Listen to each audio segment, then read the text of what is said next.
Jeff Fillion.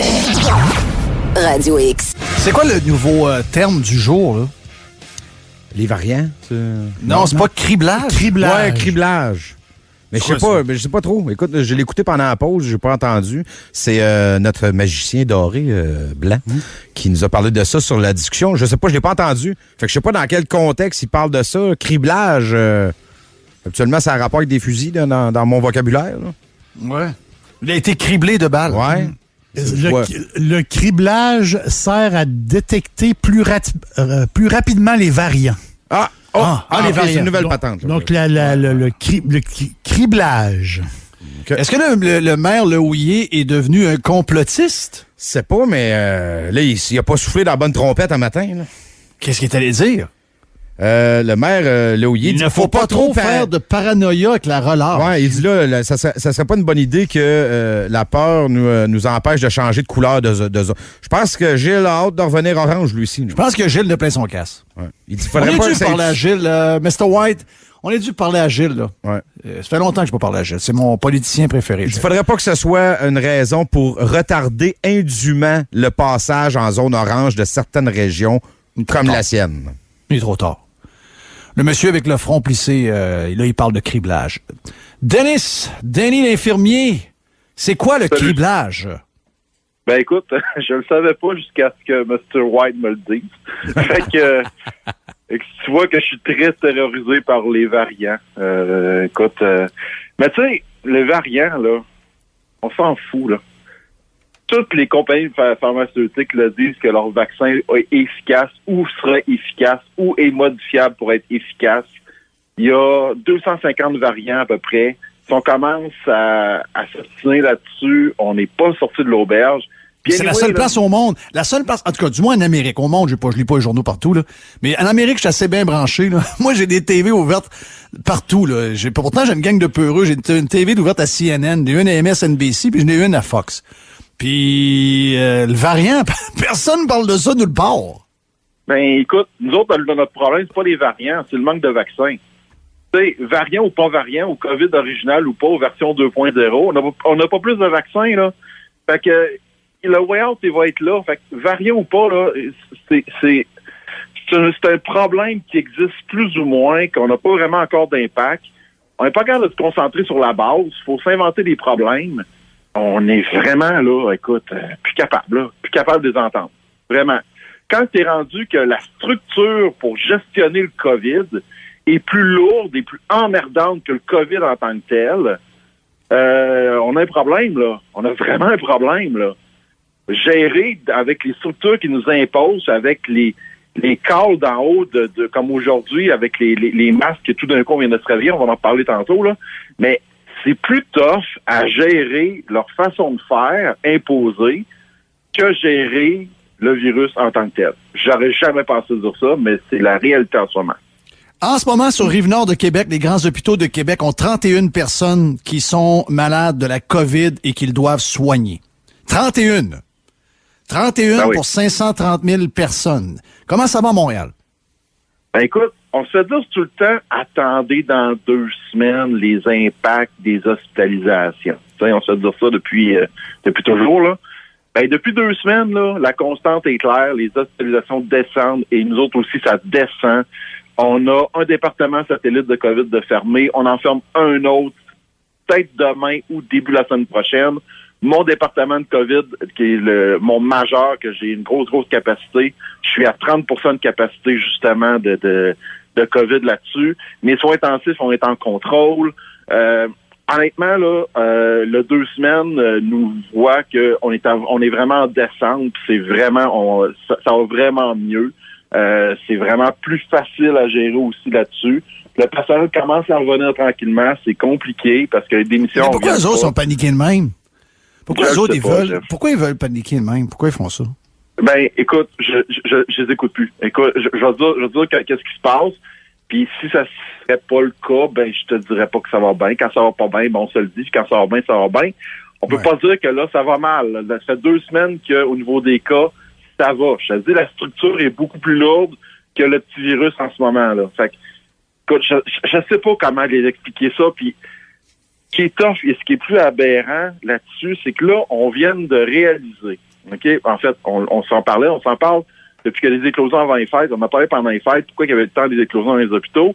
Le masque de procédure, combien de fois qu'on s'en est parlé que c'était pas efficace pour le COVID, c'était pas une bonne protection. Le petit masque mou qu'on voit bleu et blanc. Le masque bleu, là. Pourquoi il y a des éclosions dans les hôpitaux, là? Pourquoi que ça marchait pas, qu'il y avait les éclosions?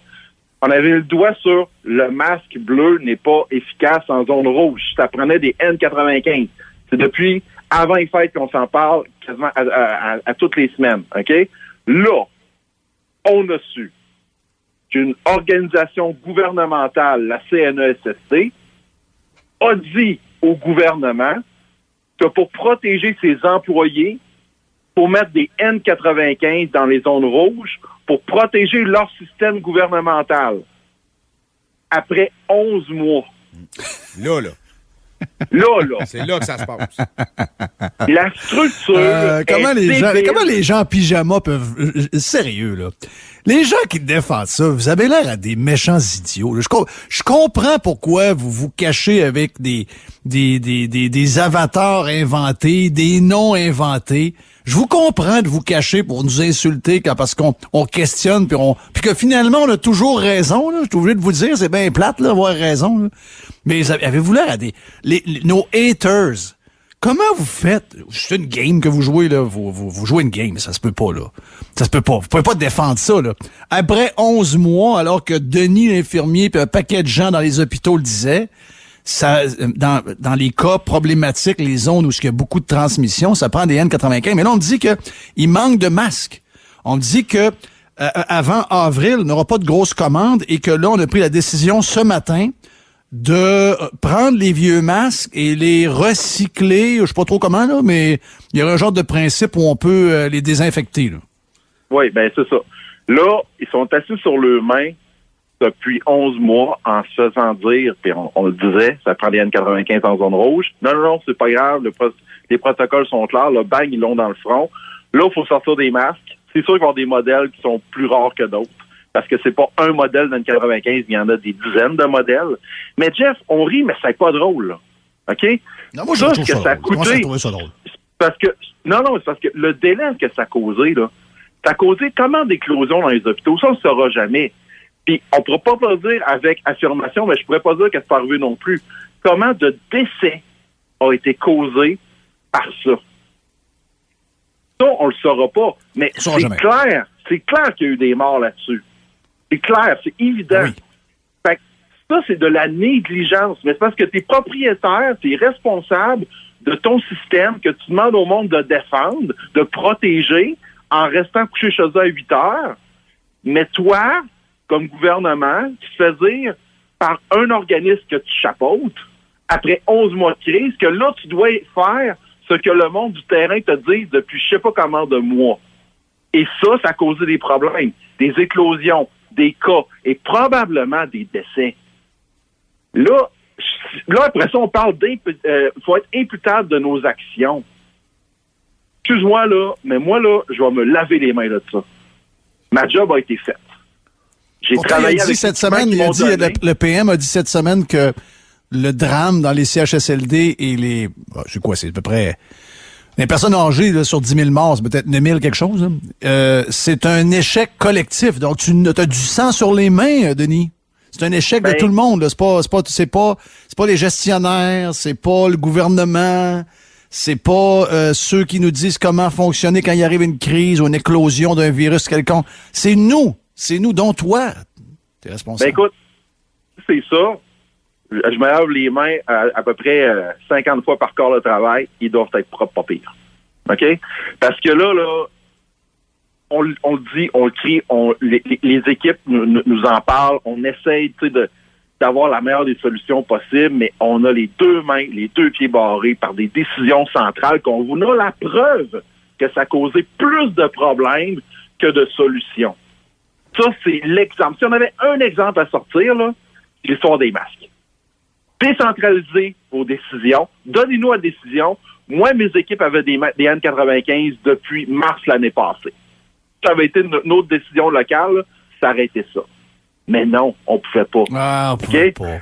Ouais. Fait que là... Faut que ça vienne d'en haut. Faut que ça vienne pas d'en haut. Faut que ça vienne du bureau à 50 km de où vous êtes, qui va vous donner la permission de prendre des N95. C'est ridicule. Hey, j'ai quelque chose pour toi. J'ai un breaking news. J'ai un breaking news pour toi. Vous allez mourir à Montréal. Ah oui? Mais pourquoi? Oui. Parce que le docteur Horacio Arruda a dit que, actuellement, il y a 48 cas potentiellement porteurs d'un nouveau variant à Montréal. Et puis il y a 44 variants à Montréal. Puis il y a 48 porteurs de variants, puis il y a 44 variants à Montréal. Vous êtes morts. Wow. Vous allez mourir. J'espère que t'es prêt. J'espère que t'es vacciné. Ben, ma première dose est faite. Je suis au jour 38. Ma deuxième dose n'est pas encore arrivée, là. Bon, pas grave, ça. Ben, écoute, moi, j'aimerais ça. On peut se rendre à un an et demi. Ah ouais, ben, écoute, regarde, faudrait vraiment qu'on se concentre là-dessus. Avant de commencer à faire paniquer le monde sur des virus variants, puis s'ils savent qu'il y a 44 variants, ça veut dire qu'ils ont dépisté le monde. On peut s'en occuper, s'il vous plaît? OK? Si c'est si grave que ça, ces 48 personnes-là qui ont des variants, là, j'espère qu'il y a un traçage. Ça, c'est clair. Sinon, s'ils ont échappé, c'est un autre problème. C'est du criblage. Oui, du criblage. Ça doit valoir cher au Scrabble, ça, bien placé. Là. Mais, chose certaine, le vaccin est notre seul way out pour sortir de là. Quand faut leur donner quelque chose. Quand on a des doses, on vaccine. On vaccine à fond. Mais on manque de doses. On n'est pas capable, on n'a pas été capable d'avoir des doses pour comparer avec des pays du G7. À matin, maintenant, on est 38e au monde. On a perdu un rang, ouais. On a perdu un rang. On est encore plus mauvais qu'aux Olympiques. On avance, mais on déboule les marches. On est plus mauvais qu'aux Olympiques d'été. OK? 38e sa vaccination. Fait que là, il va falloir une année d'arrêter. Les Indiens vont nous sauver. Se concentrer quelque part. Ben, il va falloir se concentrer quelque part, là. Il va falloir se concentrer sur qu'est-ce qui va nous sortir de là.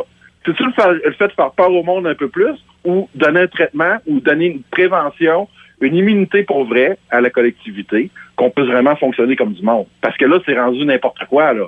C'est n'importe quoi. Écoute, il va falloir maintenant aussi se penser, puis la gestion du système, oui, le système est gros, puis il y en a qui mettraient la hache dedans, parfait, pas de trouble. Mais c'est parce que il y aurait tellement de choses à faire avant qu'on n'a jamais essayé, personne n'a le courage de le faire. Penses-tu vraiment qu'on serait capable de mettre le système à terre, puis le repasser à un autre, quand on n'est pas capable d'essayer de simplifier ce qu'on a présentement? Ouais, mais là, c'est pas le temps, là. Là, c'est la semaine de relâche qui s'en vient. Les Ontariens veulent venir faire du ski, prendre un coup. Là, on est très inquiets de ça, là. La semaine de relâche, là, on a vraiment, vraiment peur. Puis le monde des régions ont peur, eux autres aussi, sont en orange, puis ils veulent pas... Il peut arriver 100 clients à la porte d'un restaurant qui arrive de Québec, puis ils veulent pas les servir. Ils pensent que c'est des gens qui ont du virus des orteils jusqu'aux derniers cheveux en haut. On est en train de complètement l'échapper. Voyons, qu'est-ce qui se passe avec nous autres? Mais ils ont réussi à jouer avec la peur. Donc, avant de parler de gestion, j'ai comme l'impression qu'il va falloir tomber 2 pieds sur terre puis commencer à se servir de notre cocologie. Mais on n'est pas là, on est dans l'émotion par-dessus la tête. C'est là qu'on est en ce moment. Hey, j'ai une question pour toi, Denis. Je sais que c'est pas dans tes sujets, mais il me reste 1 minute ou 2.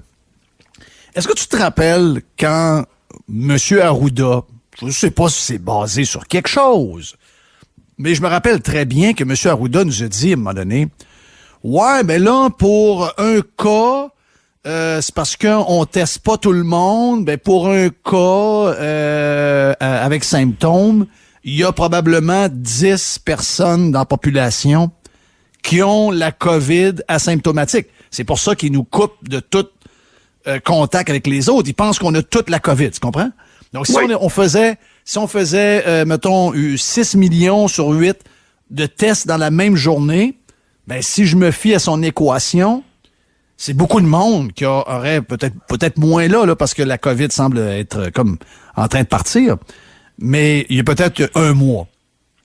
Mais si, mettons, ces chiffres-là sont vrais, Donc, si on regarde le nombre, prenons juste le nombre de personnes qu'on a testées positives au Québec depuis qu'on teste du monde. C'est 270 000 à peu près Québécois qui ont été testés positifs. Si je me fie à ce que M. Arruda a dit, ça veut dire que peut-être 10 fois plus de monde aurait eu la COVID sans symptômes, donc n'ont jamais été testés. Puis la COVID s'est étouffée par elle-même parce qu'elle a fait le tour de 2-3 personnes dans le bulle. Personne n'a rien senti.